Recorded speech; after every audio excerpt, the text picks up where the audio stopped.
So, Grady, here we are. Here we are. It's uh it's been over 30 years since I first heard a sound coming through the night in the distance that was literally drove brought me in, and I started following it. Thing of it is, it was at a festival, the Tulsa Greenwood Jazz Festival, and I was supposed to be this way, stage managing the main stage, but the sound was coming from another. Well, I had a couple of minutes to look into that. And so I wandered down and I got closer and I kept hearing that sound and I kept getting closer and looked at my chart and it said Grady Nichols. And I said, "Who's that?" But I kept listening and I realized, oh, I got a couple of minutes I can stay and listen. So I actually heard a couple of songs and was about to take off, but then you mentioned it was your last song. So I stayed for that. Heard your band was something different. And this whole jazz festival, I had not heard that sound. And when it was over and I was late to get to the stage for Dr. John. Oh, wow, Doctor. Yes. Okay.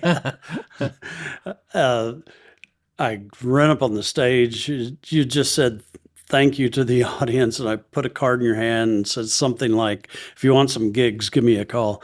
And I then do remember you handing me a card. I do remember right there that. in front of everybody. Yeah. Yeah. And then I literally ran for 2 blocks to get back to the main stage. So that night, abandoning my duties, I I got two questions. Do you remember that night? And for taking me away from my responsibilities, what do you have to say for yourself? Well, I'm sure Dr. John was okay with it. But I remember that because we were on the was it the Greenwood and Archer stage or Yes, the on the historic corner there? Greenwood and Yeah. Archer. And that was I remember I've always loved the Tulsa skyline, and I loved growing up in Arkansas. We would come over here a lot because I have family here, Hmm. so we were in Tulsa all the time, and I loved the skyline. And from that vantage point, it's a pretty cool look. It is, yes. And so I thought, well, man, I've arrived. I'm playing on this stage, and we're making music, and I'm having fun. And then you handed me a card, and I was like, but then the first thing you think of are all of those old VH1 behind the music specials, where it's like, well, what does this mean? What, Yeah. all the bad stories, not that's what they always seem to do on those shows. But no, but I remember that, I think I called you a couple of days later, and we started working together. Thank goodness you made that call. I've given out cards and never heard from people before. So, and I had no idea how to get a hold of you. So you did, and thank you for doing that. Oh, well, thank you. It's been great so far. I mean, Okay. Well, that goes back obviously a ways, and so that's a good place to get into how did your musical journey begin? What drew you to the saxophone? I've just always loved the sound of the saxophone. I mean, when I was young, my mom would tell me that I would instantly know what it was, or when I was hearing it, that I was hearing a saxophone.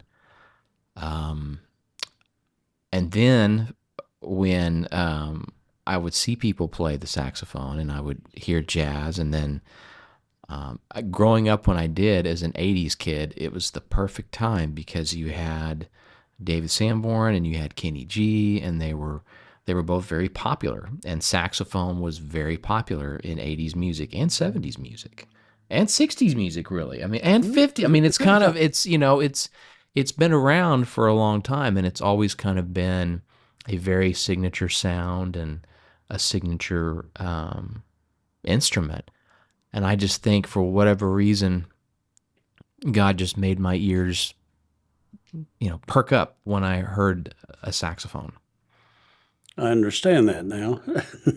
After that night of first hearing you, it was so distinctive. So, Thank you. um, who were you mentioned Sanborn and Kenny G? Who were your earliest influences, no matter what genre? I loved pop music. I mean, there were so many great. I think there's a couple of YouTube playlists that are like, what are the best saxophone solos from the '80s? And all the different songs that featured sax. I mean, like you got to say "Careless Whisperer." You've got to say like some of the ones we do, the Hall and Oates. Gosh, what's the name of it? Well, Man Eater. That's a Mhm. biggie. Huey Lewis and the News, Chicago. I mean, all of those great bands had horns and sax. So I listened to that like crazy. But then when I started discovering jazz, when I discovered Sanborn and Kenny G, and then who they listened to, because I know Kenny was a fan of Stan Getz, and I love Stan Getz, and Sanborn was a fan of Hank Crawford and kind of a St. Louis blues. And so you kind of went back to who did they listen to? Who did the people they listen to? And you just kind of kept going back all the way to players like, Lester Young and Charlie Parker. So I kind of listened to all of it and would just practice, practice, practice. That's good lead. Next question. Go back to when you got your first sax and you started learning. Talk about that, and also, did you seek out professional lessons, training, or how much of it was self-taught, or was a combination of both? It was a little bit of all of those things. I had my first horn was like a $300 student con saxophone, which honestly, parents, if give your kid a chance to see if this is what they want to do before you like just go hog wild buying a super expensive instrument. Um, but I played on that for a very long time, and then when I got really serious as you can when you're in high school. Uh-huh. But when it was clear that this was a lot more to me than a hobby, and that it was something that was becoming a future, then we started talking seriously, my parents and I, about I needed it. This horn is actually kind of holding me back because it's not Hmm. allowing me to do. Because then you start exploring, well, okay, I don't sound like the guys I like. How do I do that? Uh, How do I sound like them? And then develop your own sound at the same time. So one of the horns I wanted was a Selmer Mark Six. And it's what David Sanborn played. What pretty much every sax player had for the most part was a Mark Six. And my parents found one my senior year of high school, and it was here in Tulsa at J. DeGear Band Instrument Company. It was like 15th and Harvard. hmm. And so he came. My dad, I was on the golf team. My dad came and got me off the golf course and said, "We're going to Tulsa. We got a saxophone." Yay, Okay. Dad. Yay, Dad. Well, So went and picked up the Mark Six, and it was awesome. And I played the fire out of that thing. And then I started looking at a soprano and tenor and some of the other horns because they all are very different, even though it's the same fingerings and altos in E flat and soprano and tenor in B flat. So when you're transposed with a band, you kind of have to be on your toes, so you're in the right key and everything. But it just I love it. And in terms of the training, I spent hours and hours and hours practicing, and I would just developing my ear. I would put songs in, and I would practice and practice and try to play what I was hearing. And then when I went to funny story on the high notes, because the altissimo notes are super cool, and nobody in Northwest Arkansas at that time really, because I even took some private lessons from a jazz student at the U of A. And nobody knew how to do the high notes, like how to finger those. So I would watch. David Sanborn was on Letterman a lot, Yeah, so I remember that. I would freeze. Oh, that's the note, and I would look and see how he had what the fingering was, and I would freeze frame the VCR and just kind of look and see. And then I had a friend that was kind of a mentor in Nashville that I met through some friends of my parents from John Brown University, which is where I went to college. A guy named Mark Douthit, who's an amazing sax player. He tours with Michael McDonald now, and he's played with everybody. But he also, the notes I couldn't figure out, he sent me a fingering chart. Wow. So I've been very blessed in that anybody that I learned from, or they could tell that I really wanted it bad. I really wanted to learn this instrument and do it well. So that helped me a ton. Like when I was in college, I studied music and theory and ear training. Had private instruction from Joe Davis at Northeastern State University, who was a phenomenal saxophonist, but he wouldn't let me pay him for lessons, Oh, which in itself I think says something, because I think he just knew how bad I wanted to be good. And but I eventually, like, dude, come on. And so so I had my parents are like, you've got to pay Joe. And I'm like, I'm trying. He won't take any money. So those I are mean, bad. imagine a musician who won't take any money. That's unheard of, right? So I've just always been blessed with good mentors and good people who have helped me along the way. Glad to hear that story. I was always aware of the support you had from your parents Yes. and followed you everywhere. And Drove the car or whatever the vehicle was a lot of times. Yeah. that's right. But speak to that as the importance of that because not every artist had that blessing. And so, how did that help with your development and to help you get where you are? Having supportive parents is a huge thing. Um, there's an investment of time and then an actual financial investment for the lessons, the instruments, and all those things. So my parents were always really, and of course I was an only child. That probably made it a little bit easier. But they would tolerate me practicing till all hours of the Wow, night.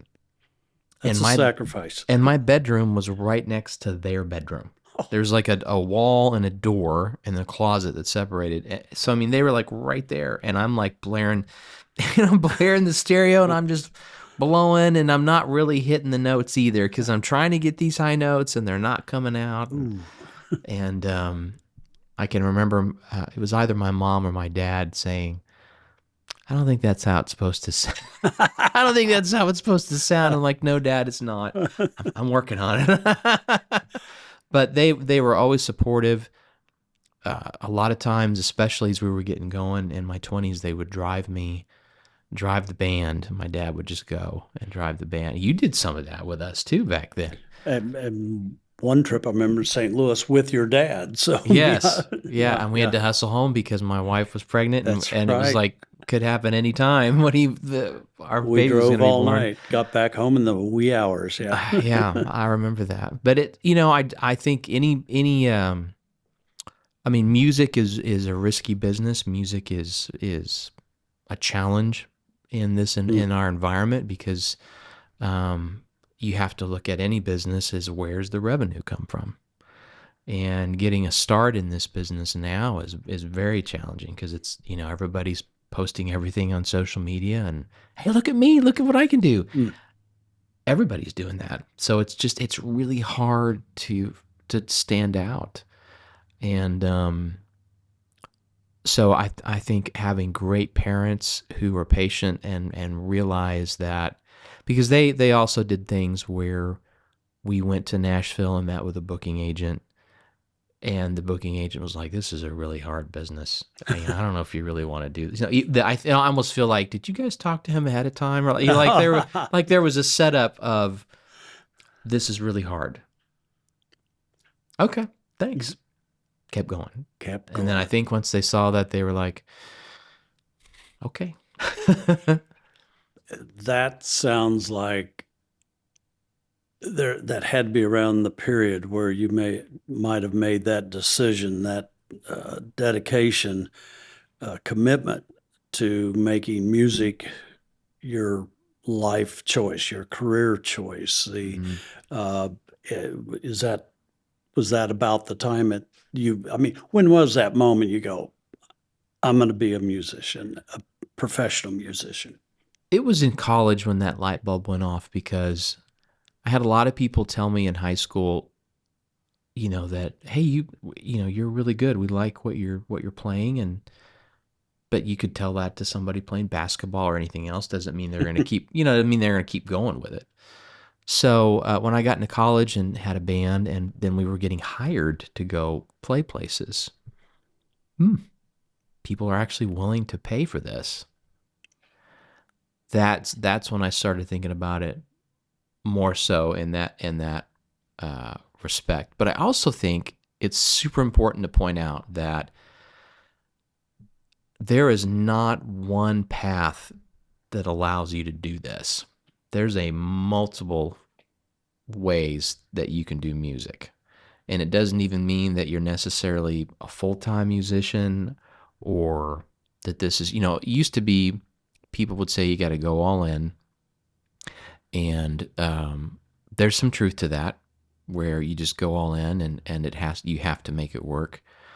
But I kind of chose a path, and we're living in a generation too that's grown up watching American Idol and The Voice, where it's like, oh, you just get on one of these shows and you're going to make it. You're going to be huge. And obviously some huge stars have come out of those shows. True.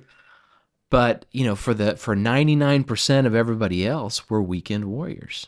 We get out, we have gigs on the weekends, but then we have other careers during the week. And I think it's just really important for people to see that, especially young people to see, you may have a way in your head that you think this is going to go.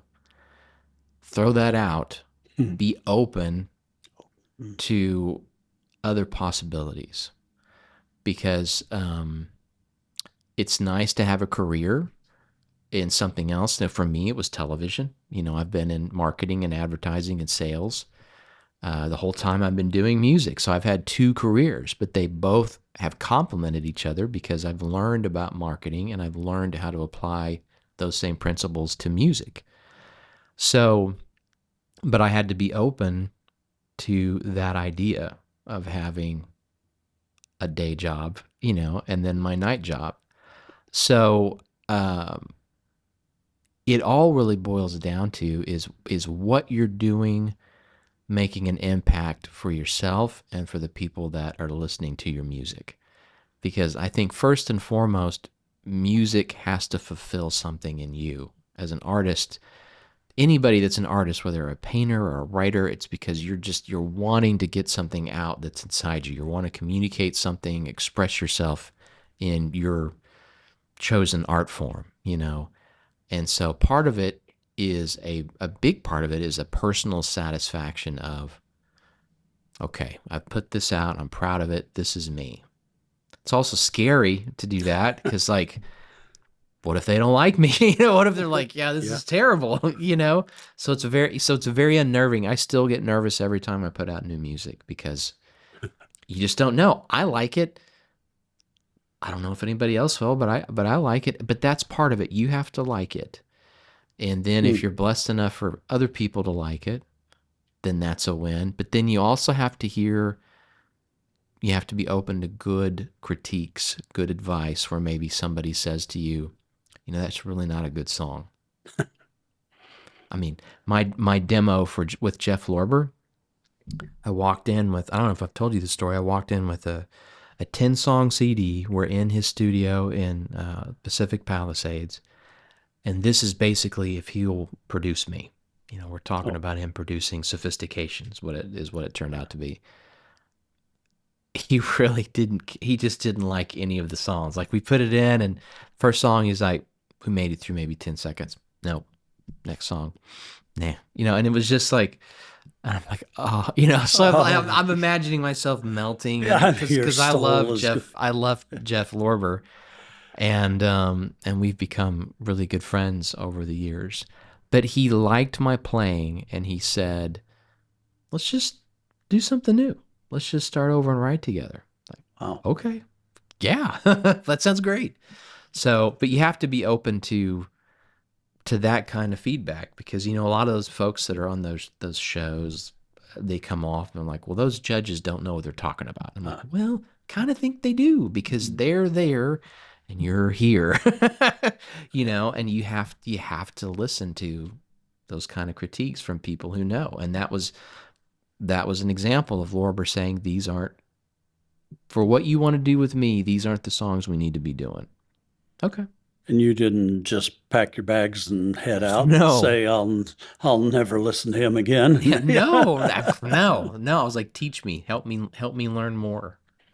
You I know. hadn't heard that story of him rejecting your songs. Yeah, that's one you kind of hold back. But looking back now, again, that's wonderful advice. You've just have given so much good advice. Just last question here, that many people trying to get going in the business um, should listen to and realize those things. It's not easy. No. It's not a quick success, and but if you listen and keep trying, good things happen, Mm-hmm. and they Mm-hmm. did. Sophistication. That's an interesting time. That was when smooth jazz was.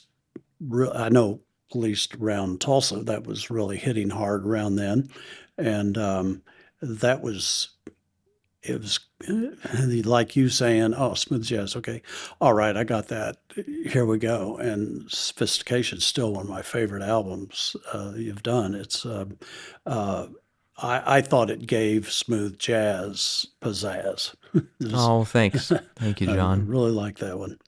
Let's talk about your creative process. How do you approach composing or arranging music? Well, I really like collaborating. I I have never been too terribly comfortable or confident enough to just write something by myself. Um, because it's just a confidence thing. Even at this point in my career, I still prefer to collaborate. It's more fun. I also think you get a better end result, because you've combined. If you've got two or three writers on a song, you've taken all of their experience and all of their expertise and knowledge of music, and you've combined it with your own, and so you've got a whole lot of experience. And then they may have an idea that you didn't, that takes the song in a different direction. So I normally will start with a song that I've heard that I really like, Hmm. but then, realize, okay, that song's already out there, but I want to do something in this world, in that style, in that vein. And so usually we'll start with there, and it may even start with the same, it could even be the same groove, or the groove changes, but then the chord progression changes, and then we come up with a new melody, and then as everybody starts kind of kicking in ideas, it just kind of becomes a shape and something else. Very interesting. And it does seem have this, you always seem to have it starts with a concept, has been my idea. Even your approach to doing shows, Mm-hmm. it, you come up with themes, you come up with who you want to collaborate to be in that show or on that recording. And, uh, but for you, does it start with melody, concept, or emotion? Probably all of it. Probably all of it. Like for Concrete Jungle, that was definitely, I want something from those cop shows I grew up with. I want something that's in the Jan Hammer, Miami Vice, Mike Post, Magnum PI world, because those Great cop shows example. were so great.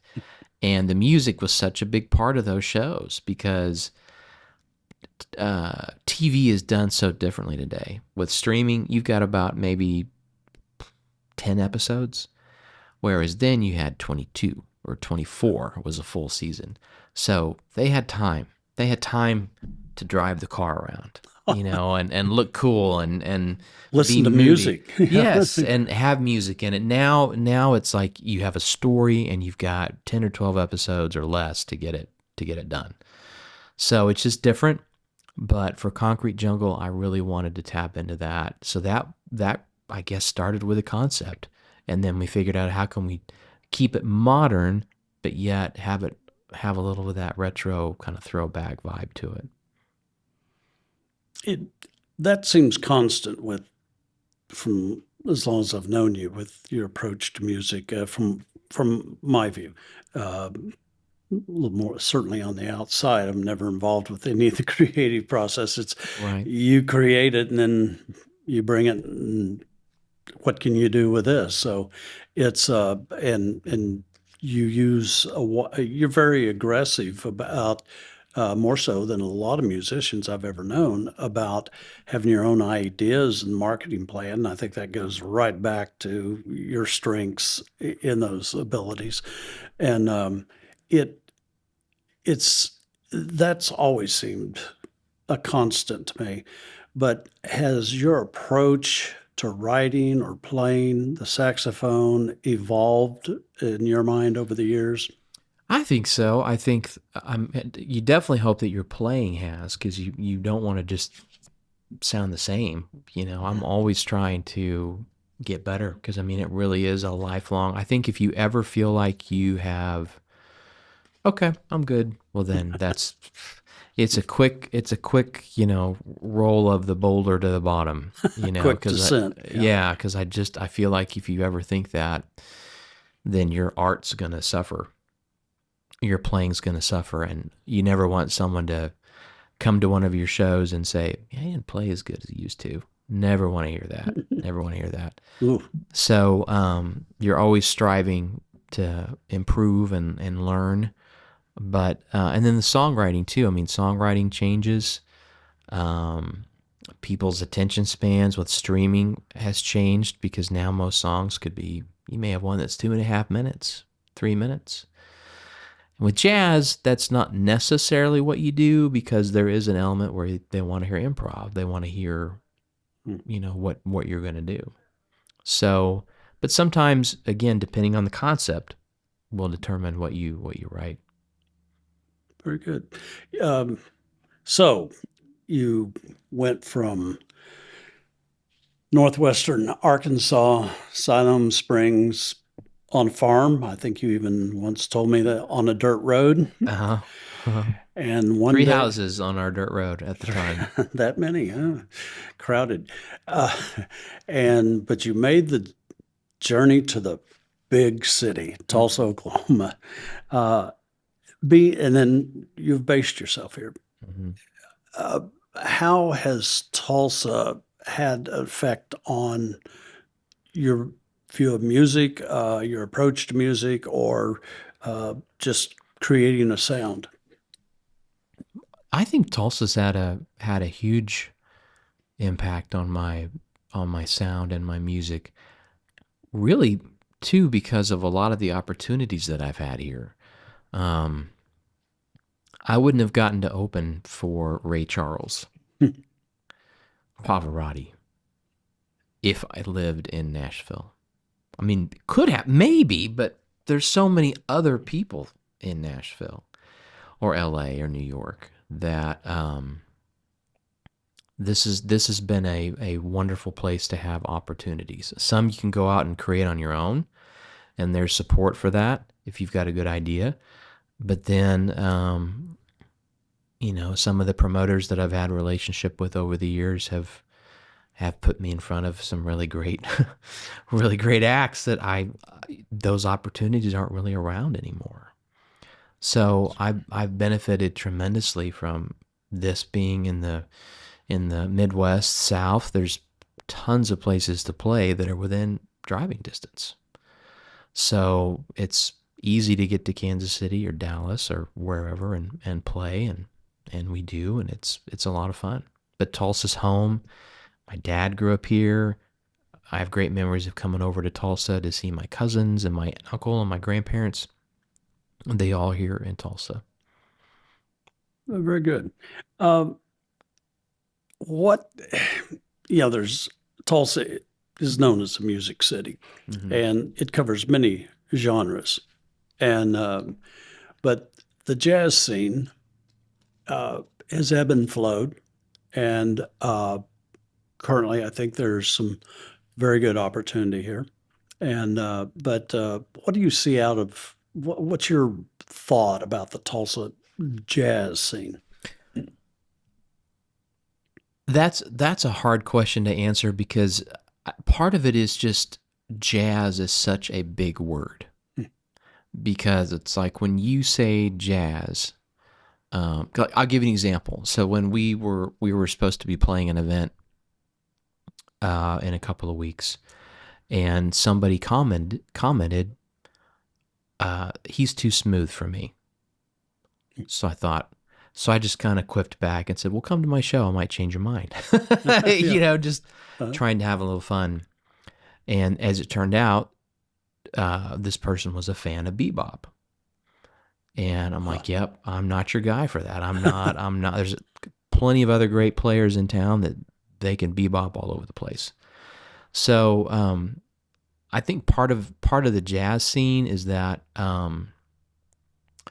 there's so many different styles. Is it big band? Is it bebop? Is it cool jazz? Is it fusion? Is it smooth jazz? Well, what is it? And so I feel like for me, I kind of have a lane that people expect me to be in just based upon the music I've made so far. But that doesn't mean I'm always going to stay in that lane because I also like, changing lanes. We always change lanes occasionally when we're driving, right? So I do like changing lanes and trying different things, but it's still me. I mean, I'm never going to do something that's just like, where did that come from? You know, but I think the jazz scene is great here in Tulsa because I do see a lot of guys playing and there's a lot of different styles of jazz that are being represented, so that's good.